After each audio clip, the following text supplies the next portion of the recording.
Sir, ಒಂದು ದುಷ್ಟಶಕ್ತಿ ಸಂಹಾರ ಆಗಬೇಕು ಅಂತಂದರೆ ಅವರು ಲೈಕ್ ರಾಕ್ಷಸರು ಇರ್ತಾರಲ್ಲ, ಅವರು ಇಂದ್ರಲೋಕಕ್ಕೆ ಅಲ್ಲಿ ಇಲ್ಲಿ ಹೋಗಿ ಕಾಟ ಕೊಡ್ತಾಯಿದ್ರು ಅಂತ ಕೇಳಿದ್ದೀವಿ. ಆವಾಗ ದೇವರುಗಳು ಅವ್ರಿಗೆ ಶಿಕ್ಷೆ ದುಷ್ಟ ಸಂಹಾರ ಮಾಡ್ತಾಯಿದ್ರು ಅಂತ ನಾವು ಪುರಾಣಗಳಲ್ಲಿ ಕೇಳಿದ್ದೀವಿ. ಸಿನಿಮಾಗಳಲ್ಲಿ ನೋಡಿದಾಗ ಅಣ್ಣವ್ರದ್ದೇ ಎಷ್ಟೊಂದು ಸಿನಿಮಾಗಳಿದೆ, ಅದನ್ನೆಲ್ಲ ನೋಡಿದ್ದೀವಿ. ಈ ವೀರಪ್ಪನ್ ಅಂತ ಒಂದು ರಾಕ್ಷಸನನ್ನು ಸಂಹಾರ ಆಗೋಕ್ಕೆ ಅವರು ದೇವಮಾನವನನ್ನೇ ಕಿಡ್ನಾಪ್ ಮಾಡಬೇಕಾಯ್ತಾ? ಅದೇ ಒಂದು ಕಾರಣನ ಸರ್ ಅದು? ನಿಜ, ಅದು ನಿಜ, 100% ನಿಜ. ನನಗೆ ಸುಮಾರು ಜನ ಬಾಯಿನಲ್ಲಿ ಮಾತನ್ನ ಕೇಳಿದ್ದೀನಿ, ಅವನು ಅಣ್ಣವ್ರ ಮೇಲೆ ಕೈ ಇಟ್ಟ ಅವನದು ಮುಗೀತು ಅಂತ. ಇದು ನಾನು ಕೇಳಿದ್ದೀನಿ. ಅಣ್ಣವ್ರನ್ನ ಕೈ ಇಟ್ಟ, ಅವನು ಯಾವತ್ತು ಅಣ್ಣವ್ರ ಮೇಲೆ ಕೈ ಇಟ್ಟನೋ ಅವನದು ಮುಗೀತು, ಅವನ ಲೈಫ್ ಅಷ್ಟೇ ಎಂಡ್. ಅದೇ ಸರ್, ಒಬ್ಬ ರಾಕ್ಷಸನನ್ನ ವಧೆ ಮಾಡೋದಕ್ಕೆ ಒಬ್ಬ ದೇವರು ಹೋಗ್ಲೇಬೇಕು, ಒಂದು ಅವತಾರ ಎತ್ತಿ. ಸೊ ಅಣ್ಣವರು ಅವರೇ ಆ ಅವತಾರದಲ್ಲಿ ಬಂದಿದ್ದಾರೆ. ಅಣ್ಣವರೇ ಆ ಅವತಾರದಲ್ಲಿ ಬಂದು ಅವನ ಸಂಹಾರ ಮಾಡಲಿಕ್ಕೆ ಒಂದು ಕಾರಣಕರ್ತರಾದರು ಅಪ್ಪಾಜಿಯವರು. ಸರ್, ಅಣ್ಣವರು ವೀರಪ್ಪನ ಹತ್ಯೆ ಆದ ದಿನ ಏನಾದರೂ ಹೇಳಿದ್ರ? ಏನು ಹೇಳಲಿಲ್ಲ.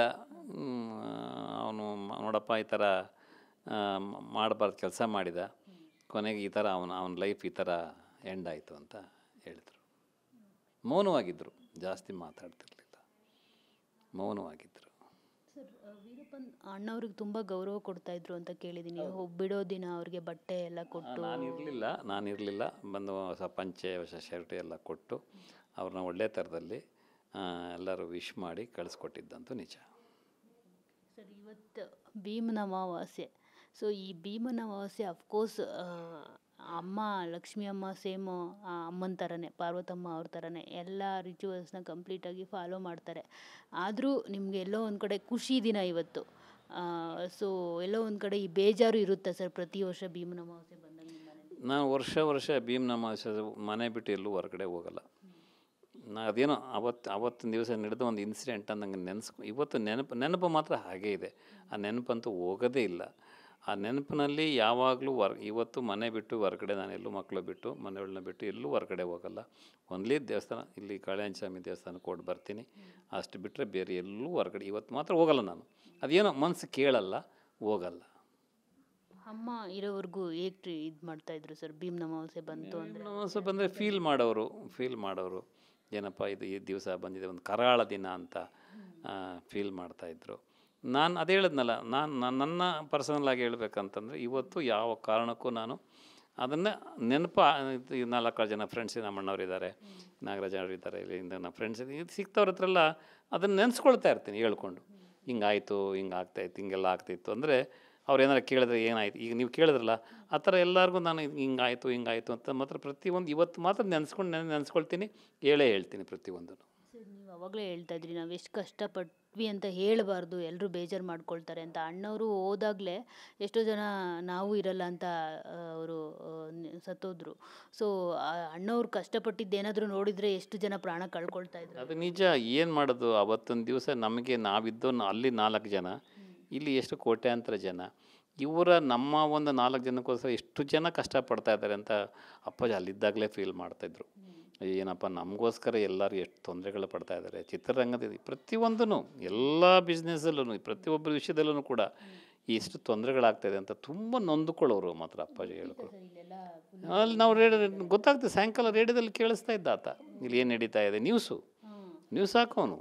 ಆ ನ್ಯೂಸಲ್ಲಿ ಇಲ್ಲಿ ಏನೇನು ನಡೀತಾ ಇದೆ ಎಲ್ಲ ಗೊತ್ತಾಗ್ತಿತ್ತು ನಮಗೆ, ಎಲ್ಲ ಗೊತ್ತಾಗ್ತಾಯಿತ್ತು, ಎಲ್ಲ ಗೊತ್ತಾಗ್ತಿತ್ತು. ಇನ್ನು ಪ್ರತಿಯೊಂದು ವಿಷಯನೂ ಎಲ್ಲ ಥರದ ನ್ಯೂಸು, BBC ನ್ಯೂಸ್ ಕೂಡ ಆಗ್ತಾಯಿದ್ದ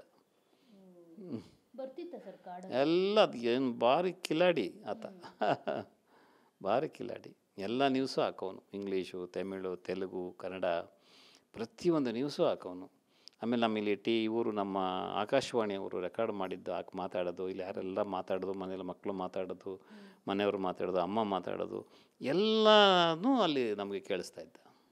ಭಯ ಪಡ್ತಿರ್ಲಿಲ್ಲ? ಇಷ್ಟೆಲ್ಲ ಆದಮೇಲೆ ನನ್ನನ್ನು ಹಂಟ್ ಮಾಡ್ತಿರ್ತಾರೆ, ಎರಡೂ ಸರ್ಕಾರದವರು ಪೊಲೀಸರು ನನ್ನನ್ನು ಹುಡ್ಕೊಂಡು ಬರ್ತಾರೆ ಅಂತ. ಇಲ್ಲ, ಅವನಿಗೆ ಅದೊಂದಿತ್ತು. ಅದು ಅಪ್ಪಾಜಿ ಕೈಲಿ ರೆಕಾರ್ಡ್ ಮಾಡಿ ಕಳಿಸ್ಬಿಡೋನಲ್ಲ. ಈ ಥರ ಯಾರು ಹತ್ರ ಬಂದರೆ ಅವ್ರಿಗೆ ತೊಂದರೆ ಆಗುತ್ತೆ, ನೀವು ಯಾರು ಬರಬೇಡಿ, ನಮ್ಮನ್ನು ಹುಡ್ಕಕ್ಕೆ ಬರಬೇಡಿ ಅನ್ನೋದನ್ನು ಅಪ್ಪಾಜಿ ಕೈಲಿ ಮಾತಾಡಿಸಿ ರೆಕಾರ್ಡ್ ಮಾಡಿ ಕ್ಯಾಸೆಟ್ ಕಳಿಸ್ಬಿಡ್ತಾಯಿದ್ದ. ಆ ಒಂದು ಭಯ ಇತ್ತಲ್ಲ ಇಲ್ಲಿ ಇರೋರಿಗೆ ಬರೋಕ್ಕೆ. ಹಿಂಸೆ ಅಂತೂ ಕೊಟ್ಟಿಲ್ಲ ಅಲ್ಲ ಸರ್ ನೀವು ಯಾರು? ಈ ದಯಮಾಡಿ ಅದನ್ನೊಂದು ಕೇಳಬೇಡಿ, ನಾನು ಹೇಳಲ್ಲ, ಬೇಜಾರು ಮಾಡ್ಕೊಳ್ಬೇಡಿ. ಅದು ಇನ್ನೊಂದು ಸರಿ ಯಾವಾಗಾದರೂ ನಿಮ್ಮ ಜೊತೆಲಿ ನಾನು ಹಂಚ್ಕೊಳ್ತೀನಿ ಅದನ್ನು. ಯಾಕೆ ಸರ್? ಇಲ್ಲ, ಇನ್ನೊಂದು ಸರಿ ಮಾತಾಡ್ತೀನಿ, ಈಗ ಬೇಡ. ಇವತ್ತು ಮಾತಾಡ್ತೀನಿ ನಿಮ್ಮ ಹತ್ರ, ಖಂಡಿತ ಮಾತಾಡ್ತೀನಿ. ಏನಾಯಿತು ಅನ್ನೋದನ್ನು ನಿಮ್ಮ ಹತ್ರ ಮಾತಾಡ್ತೀನಿ. ಈಗ ಬೇಡ. ಸರ್, ಅಂದರೆ ಲೈಕ್ 50 ವರ್ಷಗಳು ವಜ್ರೇಶ್ವರಿ ಕಂಬೈನ್ಸ್ಗೆ ಅಮ್ಮ ಹುಟ್ಟಾಕಿದ್ದ ವಜ್ರೇಶ್ವರಿ ಕಂಬೈನ್ಸು. ಸೊ ಏನು ಹೇಳ್ತೀನಿ ಸರ್? ಅದು ಬಿಡಿ, ಅದು ಅಮ್ಮ ಮಾಡಿದ್ದ ಒಂದು ಮಹತ್ ಕಾರ್ಯ. ಅದು ಇವತ್ತು ಅದರ ಒಂದು ಸೆಲೆಬ್ರೇಷನ್ನ ಮಾಡಲಿಕ್ಕೆ ಎಲ್ಲ ರೆಡಿ ಮಾಡ್ತಾಯಿದ್ದಾರೆ. ಇಲ್ಲಿ ನಮ್ಮ ಅಣ್ಣವ್ರು ಇಲ್ಲೇ ಕೂತವ್ರೆ. ಅವರು ಎಲ್ಲರೂ ನಾವೆಲ್ಲ ಅದಕ್ಕೆ ಅಮ್ಮನ ಜೊತೆ, ಅಮ್ಮನ ಹಿಂದೆ ಇದ್ದು ಅದನ್ನು ಅವರು ಬೆಳೆಸಲಿಕ್ಕೆ ನಾವೆಲ್ಲ ಹಿಂದೆ ಇದ್ದು ನಿಂತು ಬೆನ್ನೆಲುಬಾಗಿ ನಿಂತ್ಕೊಂಡಿದ್ದವರು. ಅದು ಇವತ್ತು 50 ವರ್ಷ ಆಗ್ತಾಯಿದೆ ಅಂದರೆ ಅದರಷ್ಟು ಖುಷಿ ಸಂತೋಷ ಇನ್ನೇನಿಲ್ಲ. ಬಟ್ ಅದನ್ನೆಲ್ಲ ನೋಡಲಿಕ್ಕೆ ಅಮ್ಮನೂ ಇಲ್ಲ, ಅಪ್ಪಾಜಿಯವರು ಇಲ್ಲ. ಅದನ್ನು ಅವ್ರು ನೆನೆಸ್ಕೊಂಡು ಅದನ್ನು ಸೆಲೆಬ್ರೇಟ್ ಮಾಡೋಕ್ಕೆ ನಾವೆಲ್ಲ ಕಾತರರಾಗಿದ್ದೀವಿ. ಸರ್, ಅಕ್ಕ ಅಂದರೆ ಎಷ್ಟು ಗೌರವ ಸರ್. ನೀವು ಆ್ಯಸ್ ಇಟ್ ಈಸ್ ಅಮ್ಮನ ಯಾವ ಥರ ನೀವು ಟ್ರೀಟ್ ಮಾಡ್ತೀರೋ ಅದೇ ಥರ ಅಮ್ಮ ಅಂತ ಕರಿತೀರಾ. ಲೈಕ್ ಈಗಿನ ಕಾಲದಲ್ಲಿ ಸಿಬ್ಲಿಂಗ್ಸ್ ಅಂತ ಅಂದರೆ ಅಕ್ಕ ತಂಗಿ ಅನ್ನೋ ಒಂದು ಬಾಂಧವ್ಯ, ಅಣ್ಣ ತಮ್ಮ ಅನ್ನೋ ಒಂದು ಬಾಂಧವ್ಯನೇ ಇರೋದಿಲ್ಲ. ಸೊ ನಿಮ್ಮನ್ನೆಲ್ಲ ನೋಡಿದಾಗ ನಿಮ್ಮನ್ನೆಲ್ಲ ನೋಡಿ ಕಲಿಬೇಕು ಅಂತ ಅನಿಸುತ್ತೆ. ಅಮ್ಮನೂ ಅಷ್ಟೇ, ನಿಮ್ಮವ್ರನ್ನೂ ಬಿಟ್ಟಿಲ್ಲ, ಅವರು ತವ್ರ ಮನೆಯವ್ರನ್ನೂ ಬಿಟ್ಟಿಲ್ಲ, ಗಂಡನ ಮನೆಯವ್ರನ್ನೂ ಕೊಟ್ಟಿಲ್ಲ. ಎಲ್ರಿಗೂ ಏನೇನು ಕೊಡಬೇಕೋ ಅದೆಲ್ಲವನ್ನೂ ಕೊಟ್ಟಿದ್ದಾರೆ, ಎಲ್ಲರನ್ನೂ ಚೆನ್ನಾಗಿ ನೋಡ್ಕೊಂಡಿದ್ದಾರೆ. ಈ ಥರದ್ದು ಒಂದು ಕುಟುಂಬ ಸಿಗೋದು ತುಂಬ ಅಪರೂಪ ಸರ್. ಅವರಿಬ್ಬರನ್ನ ನೋಡಿ ತುಂಬ ಕಲಿಬೇಕು ಅಂತ. ಖಂಡಿತ ಅಮ್ಮ ಮಾತ್ರ ಇವತ್ತು ನಮ್ಮ ಭಾಗದ ದೇವತೆ, ನಮ್ಮ ಎರಡನೇ ತಾಯಿ. ಆ ತಾಯಿನ ನಾವು ಮರೆಯೋಕ್ಕಾಗಲ್ಲ. ನಮ್ಮನ್ನ ಯಾವತ್ತೂ ಅವರು ಬೇರೆ ಥರದಲ್ಲಿ ನಮ್ಮನ್ನು ನೋಡೇ ಇಲ್ಲ. ನಮ್ಮನ್ನು ಅಷ್ಟರ ಮಟ್ಟಿಗೆ ಸಾಕಿ ಸಲಹಿ ಕೊನೆಗೆ ಮಗಳನ್ನೂ ಕೊಟ್ಟು ಮದುವೆನೂ ಮಾಡಿ ನಮ್ಮನ್ನು ಅಷ್ಟು ಚೆನ್ನಾಗಿ ನನ್ನಂತಲ್ಲ, ಎಲ್ಲ ನಮ್ಮ ಬ್ರದರ್ಸು, ನಮ್ಮ ಅಕ್ಕ ತಂಗಿರು ಎಲ್ಲ ಪ್ರತಿಯೊಬ್ಬರನ್ನು ಒಂದೇ ರೀತಿ ಒಂದೇ ಭಾವನೆಯಿಂದ ಎಲ್ಲರನ್ನೂ ಬೆಳೆಸಿ ಎಲ್ಲರಿಗೂ ಏನು ಬೇಕು ಎಲ್ಲ ಮಾಡಿಕೊಟ್ಟಿದ್ದಾರೆ. ಇಂಥ ಒಬ್ಬ ತಾಯಿನ ಪಡೆದಂಥ ನಾವೇ ಪುಣ್ಯವಂತರು ಅಂತ ಹೇಳೋಕ್ಕೆ ಇಷ್ಟಪಡ್ತೀನಿ.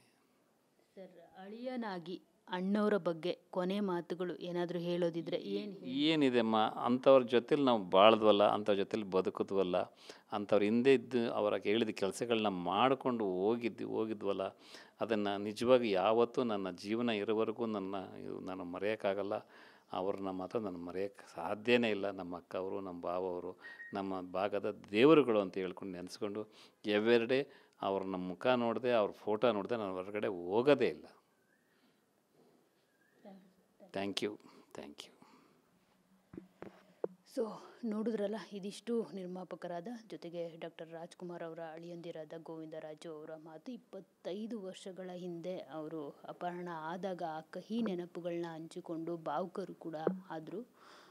ಕ್ಯಾಮ್ರಾ ಪರ್ಸನ್ ಗಿರೀಶ್ ಜೊತೆ ಮಂಗಳ ರಾಜಗೋಪಾಲ್, TV9 ಬೆಂಗಳೂರು.